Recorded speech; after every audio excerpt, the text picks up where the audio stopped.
এইটা হচ্ছে সেই ইঞ্জেক্টর। আপনাদের যাদের বাইকের মানে এফআই বাইক, তারা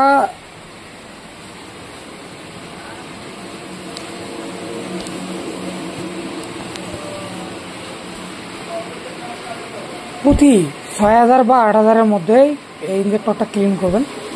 তাহলে আপনার বাইকটা খুব স্মুথ, মানে স্মুথনেস যে ফ্রিটা, হ্যাঁ, তাহলে আপনি অ্যাক্সেলেরেশন যেটা অনেকে করা খুঁজে, তাহলে সুন্দরভাবে এটা পাবেন। এখন আমরা যদি মনে করি যেটা লাগবে না, অনেকে অনেক কথা বলে, হ্যাঁ, অনেক এটা সম্পর্কে জানে না। কিন্তু আমি দেখি মাঝে মাঝে অনেকে কমপ্লেন করে, কয় এটা আবার কি, আবার এইরকম মেকারের কাছে যায় না, আবার সর্বনাশ টানবে ভাই। কারণ ইঞ্জেক্টর এফআই সম্পর্কে অনেকে বুঝে না, বুঝার ফলে আমরা কি করি, নিয়ে যা ধাপ করে খুলে পরে সমস্যা হবে।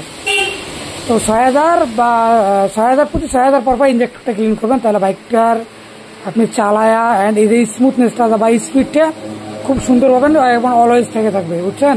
তো আমরা এই ইঞ্জেক্টরটাকে খুলে নিচ্ছি, এখন এটাকে ক্লিন করবো। এই যে আমাদের মেশিন, এটা কাপড় খুললো তারপরে লাগাই দিব।